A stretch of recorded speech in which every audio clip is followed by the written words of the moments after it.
So Elizabeth, if I'd known, got the memo, I would have wore black today. I could have worn orange for Bitcoin, you know? We both could use a little bit more orange in our wardrobe.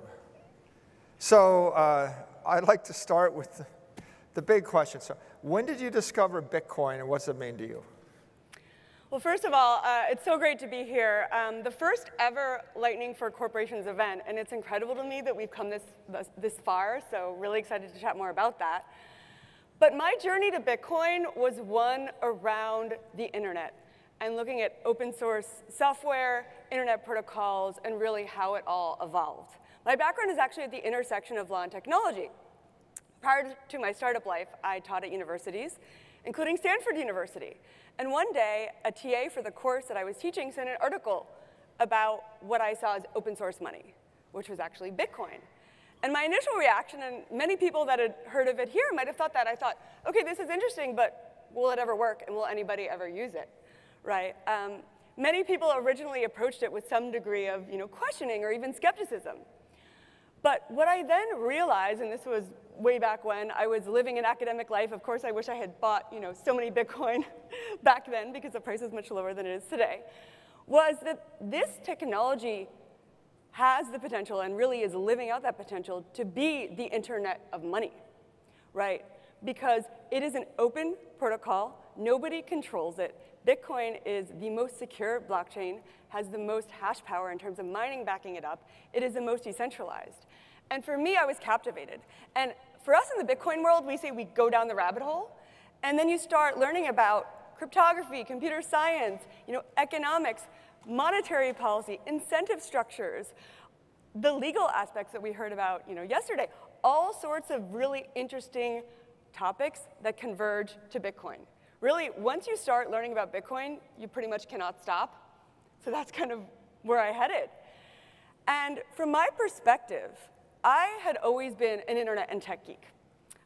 I was in high school, I was on the internet, my mom was yelling at me because I was online too much, actually using the phone line. That's dating myself over here. I don't know if anybody else had that back then. And I had always envisioned that there would be a protocol and a technology to enable the internet of money, native digital payments. It made intuitive sense to me that you could go on the internet, and much like you could send data on the internet, globally, instantly, across the world, you should be able to send money and value. And when I first learned about Bitcoin, I thought, oh, wow, this could be that. This could be the way to natively embed payments in the internet, and thus came Lightning. So let's talk a little more about Lightning in general. I mean, Bitcoin was a big deal with its own white paper, and that was the thing from 2009 to 2015, 2016. And at some point, the idea of Lightning began to manifest itself. So what is Lightning to you? What's it mean to you? Tell us a bit about that. So Satoshi released the Bitcoin white paper on actually Halloween 2008, which was actually quite significant in terms of the timing of that, the great financial crisis. There was definitely a message along with it. And the first era, you could say, of Bitcoin was one of Bitcoin the asset. Yesterday, in Bitcoin Day, we heard a lot about Bitcoin as the asset, but we also heard a number of mentions of Lightning. And what Lightning enables is Bitcoin the monetary network. And really, the two need each other. For Bitcoin the asset to transact globally, you need a monetary network. And clearly, to have a monetary network, you need an asset that you can transact with. So Lightning first came about in 2015. There was an original white paper. I helped to edit that white paper. And it was proposed to the world as a layer 2 technology. We just heard in the previous talk about the nature of Lightning, the fact that it's decentralized, the fact you have these nodes and channels. But importantly, on Bitcoin's layer 1, today you can do about 5 to 10 transactions per second. There's a 10-minute block time. Every 10 minutes, there's a new Bitcoin block on average.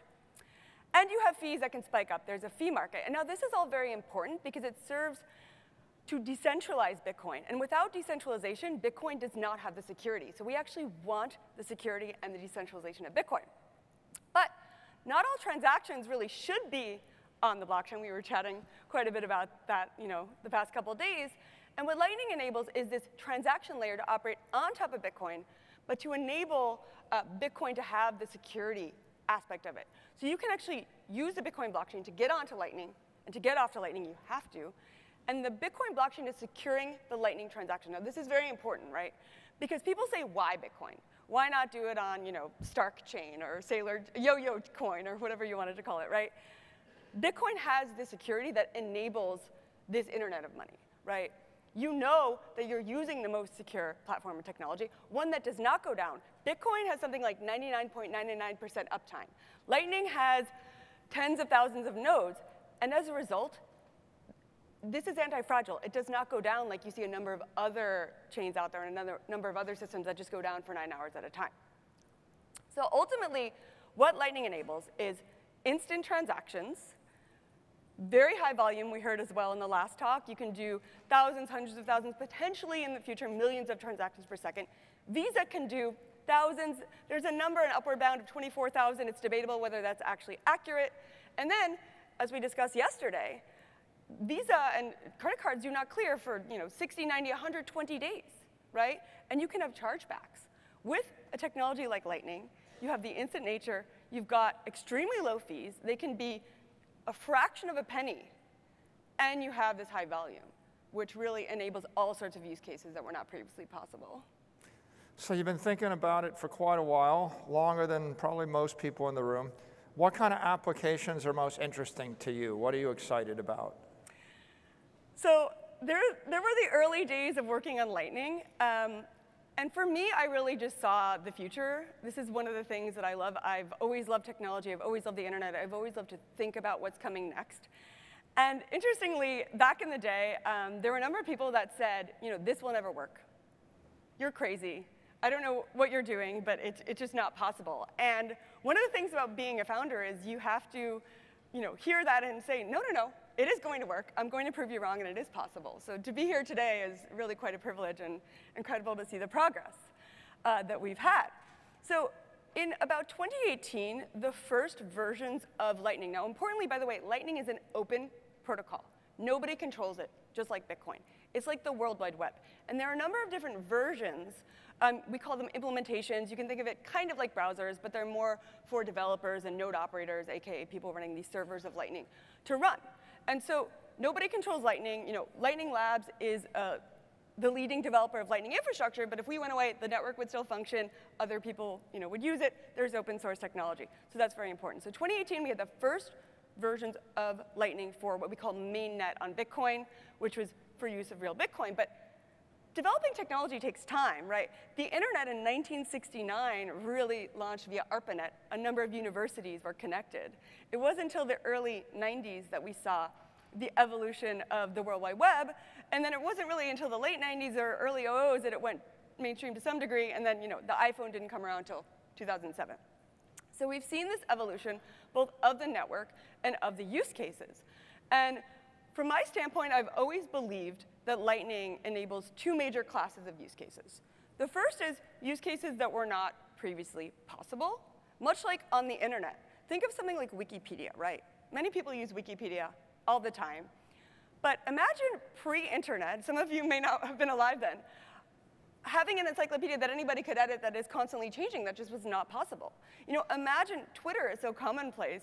We were chatting about Twitter recently, where broadcasting a message instantly to anybody across the world is just intuitive today, but pre-internet, that also would not have been possible for anybody to do. So these native internet use cases are part of what's so key to Lightning. Interestingly, in the early 90s, the creators of the World Wide Web thought that there would be a native internet protocol for transactions and for value. They actually created an error code. We have a lot of tech people here. You may be familiar with 404, not found. Well, they created the error code 402, payment required. It just turned out that we didn't have the technology yet, enter Bitcoin, and we did, and Lightning, to enable that. So the idea was present in the early days of the web that you would have native internet payments, natively embedded web payments. So with Lightning, you can do things like machine-to-machine payments, natively embedding these payments. You can do micropayments. You can pay fractions of a US cent. Imagine trying to do that on traditional bank networks or card networks. You can't send less than a cent. We've talked about sats, the standard, Satoshis as the lowest denomination of Bitcoin. You can send 1 Satoshi, a fraction of a US cent, on Lightning at a high volume over and over again. And why would people want this? Well, I would think people here in the room would know machines can transact with other machines. We think about AI, things like ChatGPT. There are a number of Lightning applications today where you can pay for access to API servers, for access to various AI services. And those are natively embedded. We also see use cases like creators on the internet, podcasters. This is actually part of what inspired me to work on Lightning. For creators on the internet, if you're anywhere around the world, you should be able to earn money globally. It shouldn't matter if you're in India or South Africa or Brazil or the US. You should be able to transact. And with Lightning, creators, say podcasters, people making videos, are able to earn Satoshis over the internet instantly and actually engage with their fans. We see use cases like gaming, people that earn a living actually using Lightning over video games, and all sorts of other applications around machines paying machines. So that's one key element of use cases. Now, another one is what I like to call access for those who previously did not have it or for those who were really priced out. There's an entire world of people out there that are not, say, in the developed world, right? Billions of people in emerging markets, many of whom have mobile phones, some of whom only have feature phones. And they want to pay and transact as well. They're not even, they don't have access to banks. They're not on the traditional card networks, but they're using things like mobile money, in some cases cash. And with Lightning, anybody that has access to a mobile phone can tap into this global monetary network, and they can transact. The fees are going to be far lower than solutions out there today. And they're able to access the financial services that they wouldn't previously have. A year ago, Morgan Stanley wrote a report saying that Lightning is more practical for small value payments than debit cards because fees are so much lower on Lightning. Well, we see mobile money in places like Sub-Saharan Africa, but usually those are walled gardens, like they're only accessible in a given country, and if you want to pay across countries, you cannot do so. Enter Lightning, enabling these global use cases where people can transact. There's a really cool application out there called Machankura by a friend of mine, KG in South Africa. He's building mobile money using Lightning with feature phones. You can also use a smartphone, but you actually don't even need access to the internet. And now you're able to use Lightning as mobile money and send it cross-border to other people with mobile phones. And expect to see this use case of emerging market uses grow dramatically. We've already seen over the past year so many new companies develop, so many new people use that over Lightning.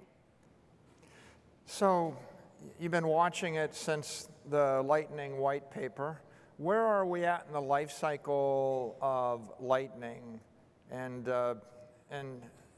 how do you see this developing? When did people start to deploy apps on the network? And is it stable? Is it evolving at a very rapid rate? We've seen so much progress since the very beginning. As I mentioned, in 2018, we had the first version for mainnet of Lightning. And it was early days, right? It was like the command line days of the internet. Things were clunky. Maybe they worked, maybe they didn't. But that's what made it so fun and interesting. And so we have a community of global developers, thousands upon thousands of developers working on Lightning applications, working on Lightning tools, building use cases for the world. And one of the things I love about what we do is we talk every day at Lightning Labs as a developer-focused company to people all around the world, right? And so what we've seen is the evolution of the protocol from something that was early and you sent a transaction and you hoped it would work. And often it did work, but sometimes it didn't. And we heard as well from Alex around the concept of channels. And there's this idea of liquidity on Lightning, meaning that you need capital on the network in order to both send and receive payments on Lightning. And what that means is, with Bitcoin, you have what we call global consensus, and you can send and receive, but you have the constraints of 5 to 10 transactions per second. You have the 10-minute block time. You have the fees that can spike. On Lightning, you have instant, high volume, very low fee transactions, but we have this constraint, if you will, of you have to have the money on the network to both send and then to receive. And what that does is actually create opportunities. We as developers and technologists, when we see a problem, we don't think of problem, we think of opportunity. And so as a result, you have a variety of technologies and services that help you allocate your capital in the network. For those in the financial world, you want to allocate your liquidity if you're doing trading or other sorts of financial applications. So what we've seen evolve over the past few years is you have much more robust liquidity. Today you have about 5,500 Bitcoin on the network that's been growing steadily. Now, the nature of capital on Lightning is not that the maximum amount that anybody can send over time is this 160 million. There's also a little bit more in there in what we call private channels. These are the publicly available routing nodes. But in theory, you could send $100 million every couple of seconds. We're not quite there yet, but you actually want efficient capital allocation on the network. And then you want to send the money over and over again efficiently, because the nature of the nodes on Lightning is those nodes earn fees when people send transactions. So they actually want to route transactions. And then you have this idea of efficiency. So people in the audience may be familiar with packets and servers. With Lightning, we actually call it payments as packets. And you want to have efficient routing, much like you'd have efficient data routing on the internet. So with Lightning, you could have well-placed nodes where you can send and receive because they're centrally located with good connections, and then you're actually going to have more efficient routing on the network. So we're at a place today where River has done some great research and released reports. They've had extremely high success rates of transactions. You actually have a larger value transactions clearing in Lightning. In the early days, we actually intentionally kept limits in place so that people couldn't send too much money because it was an early network. We didn't want you sending $1 million on Lightning. Today, you have the capacity for much larger transactions. You have many companies building applications, many new companies announcing Lightning integrations because they want the benefit of the Internet of Money. They want the ability to have instant high-volume Bitcoin transactions. And we've just seen mainstream both adoption, recognition, and use cases in a way that even a year or two ago would not have been possible. Right now, some people say we're in a bear market. And it's important to distinguish Bitcoin from crypto. We talked quite a bit about this yesterday. Bitcoin has the staying power. Bitcoin has the security. Bitcoin has the mind share. And as Jack Dorsey, a friend and one of our investors, like to say, Bitcoin has the brand that people know, right? And what we've seen in the midst of the broader crypto bear market is an explosion of building in Bitcoin and Lightning. Whenever there's a lot of frenzy, it's harder sometimes for people to focus. These times are when people build. They focus on the real use cases. In the Bitcoin and Lightning world, we really care about solving real problems for real people and real companies like the ones we have here today. And that's significant and important because, well, everything else is crumbling. Bitcoin is growing, Lightning is growing, and we're just seeing more and more use cases evolve. We're seeing the network mature. And yesterday you talked about being in the 90s, and it's something I've often analogized Lightning to, where it is absolutely early days. We're at a point where we're getting some degree of mainstream recognition, but now is kind of like when you were in, say, the 90s and everyone said, you need to look at this internet thing. And some people said, oh, well, maybe I'll just use an intranet. Who needs this broader internet connection? And actually, you needed to get on the internet. And those that were able to adapt and move quickly had an advantage over those that just waited and said, oh, this internet thing will never work. We now have the Internet of Money with Lightning. And we're about to see an explosion of new use cases. And now is the time to really adopt it, which is why it's so timely to have this event here today. OK. So Lightning Labs is one of the best-known firms in the entire space. How many companies have you engaged with working on Lightning or interested in Lightning? Yeah, so as mentioned, Lightning Labs builds developer infrastructure and technology for the Lightning Network. We build the leading implementation of Lightning called LND. We have a number of APIs for our developers as well and a number of developer tools.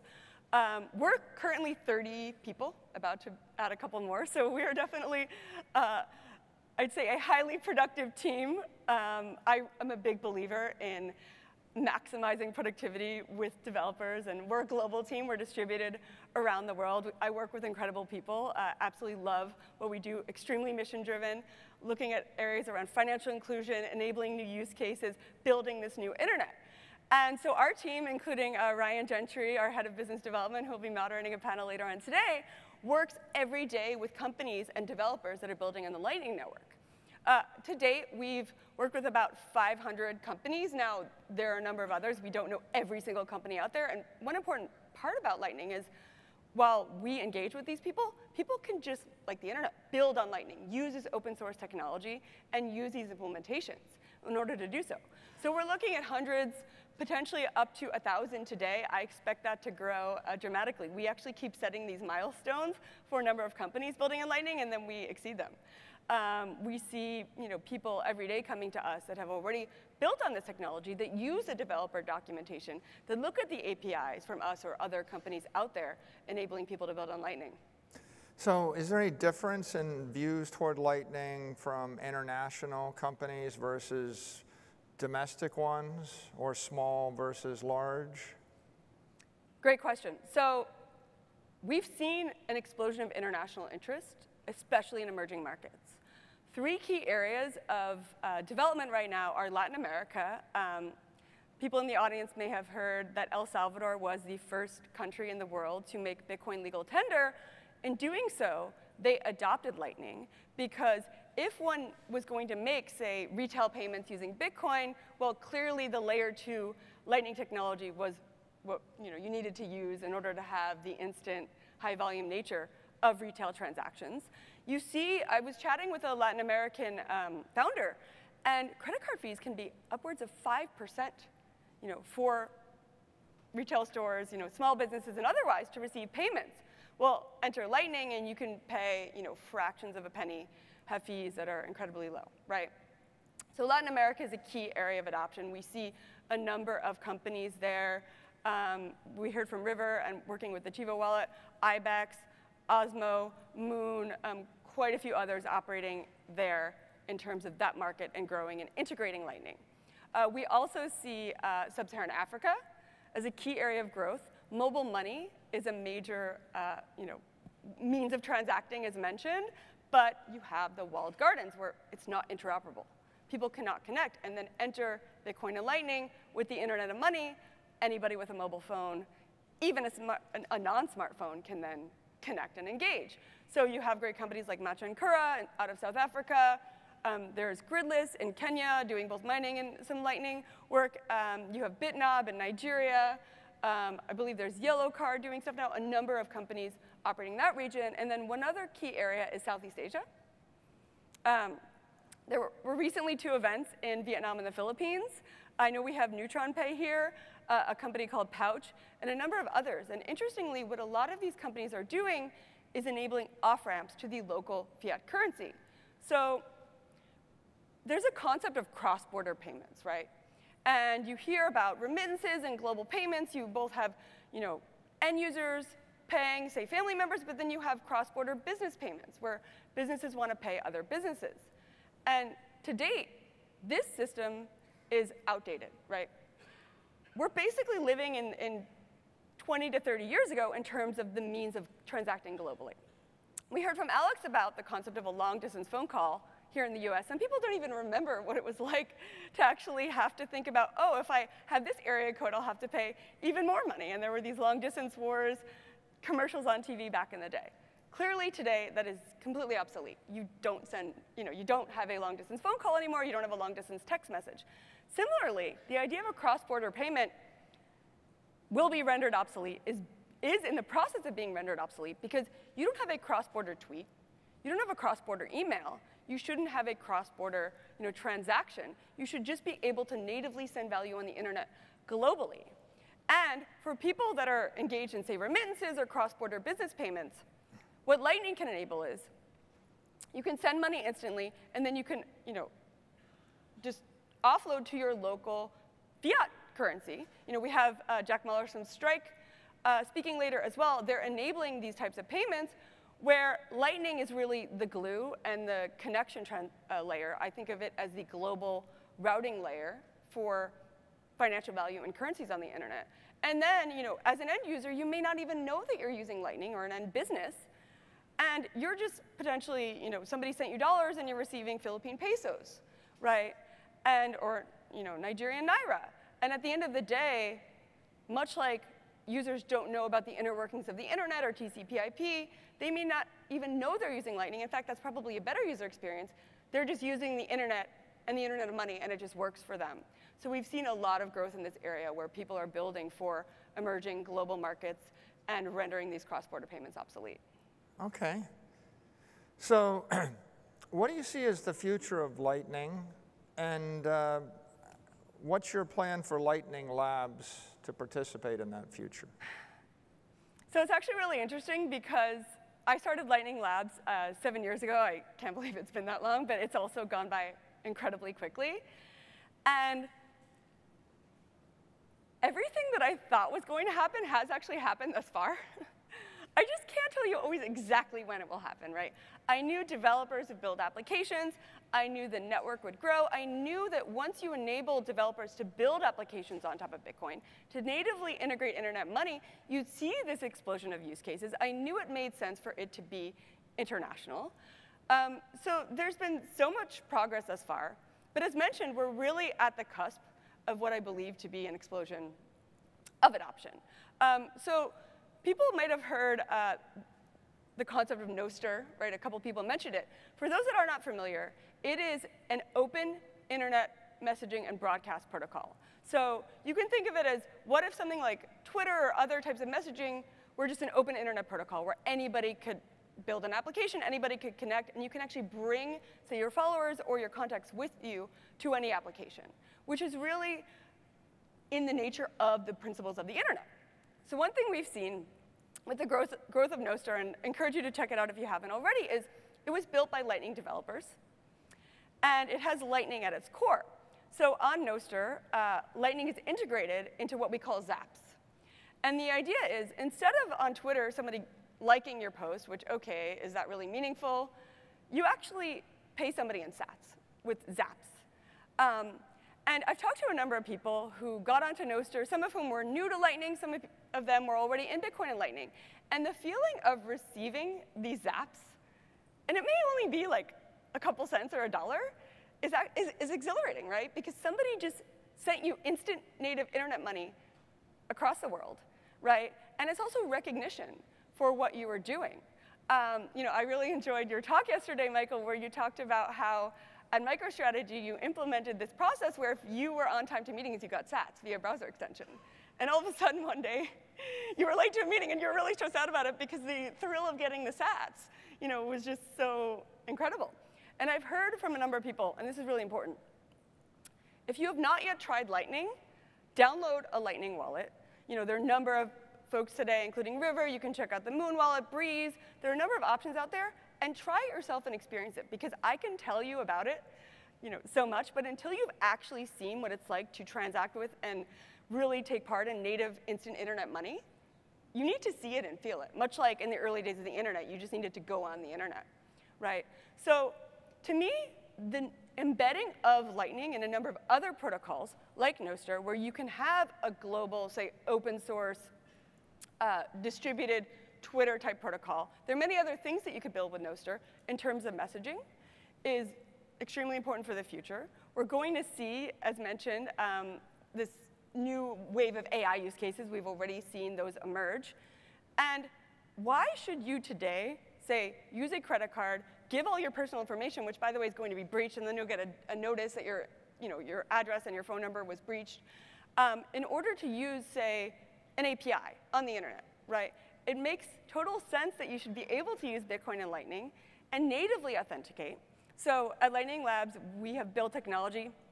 We're actually calling it now Lightning 402, named after the original internet protocol, where you can natively authenticate using your payment. Instead of having a username and password in the old world model, and then, as mentioned, all your personal information will just be in a data dump somewhere, and then somebody will steal it, you can, with each payment, authenticate, right? You don't need the username, you don't need the password, and you're able to pay, say, servers, VPNs, APIs, using Bitcoin and Lightning. We actually talked about anti-spam and DDoS attacks as well. Well, Adam Back, who originally is one of the co-founders of Blockstream and CEO, was cited in the original Satoshi white paper, thought of the concept of proof of work, which underlies Bitcoin, specifically for anti-spam, because there was this problem. So now we come full circle, where you have Lightning, the layer 2, the transaction layer, secured by the Bitcoin blockchain, enabling instant high-volume transactions, which can be anti-spam, which can enable people to counter DDoS attacks. As you mentioned, if you're a bad actor, you'd have to pay a lot of money. But if you're a legitimate actor, it's negligible and minimal. And what it actually does is enables more robustness for the services and more reliability for those involved. Cool. So we have time for one last question. We have a lot of companies in the audience, and they don't have your experience. So if they want to get involved with Lightning and do Lightning application development, what kind of advice do you have for corporate developers right now? Definitely. So first of all, I would say do not sleep on Lightning. We've reached the point, the first ever Lightning for Corporations event, where we are now at the cusp of all of this development, all of this adoption. Things are growing in the bear market, and now is the time to engage, which is why this is, as mentioned, so appropriate and timely. So the nature of Lightning is there are many different ways to engage and get involved. So we at Lightning Labs build LND, the leading implementation of the Lightning Network. There are a number of other implementations out there by great companies. We all work together in the community. And it's possible you can just go to our website, lightning.engineering.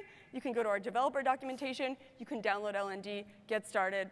We also offer a number of APIs for liquidity and what we call Terminal, a tool for developers and node operators where they can optimize their node and do a number of other things around their channels and liquidity and rebalancing. So that's one way to get involved. And that's essentially the equivalent of hosting your own server. And a number of people want to do so, and we work with all sorts of companies that do so. But there are a number of other options out there. So we heard from Alex at River. River has River Lightning Services, RLS, where they actually do that work for you. They're a custodial option. You work with them, and they will enable you to process, say, Lightning transactions. And they offer the service to companies, including, as mentioned, Chivo in El Salvador. We have Voltage, which is doing hosting for Lightning nodes. They recently integrated one of our suites called LitD with all sorts of tools, including accounting, liquidity services, and this UI for developers and node operators. So they're a great option if you want, say, an AWS-style means of hosting your node. For those that just want to experience Lightning, highly recommend downloading a Lightning wallet. As mentioned, there's Breeze, Moon. You can check out River, a number of other options out there. Cash App, of course, has Lightning in most places in the US. And really transact and get to know it. And then there are all sorts of resources out there. Many videos for developers. We have documentation at Lightning Labs, all sorts of guides to get started. I mean, one thing that's incredible about this community is people make videos. They write guides. No one pays them to do this. They do it because they love the technology and they're so passionate about it. And that has the spirit of the early internet, where people spend their nights and weekends building for Lightning, working on Lightning, contributing to open source because they believe in this technology and they believe in this mission. They believe that the Internet of Money will change the world, and we've already seen that happen.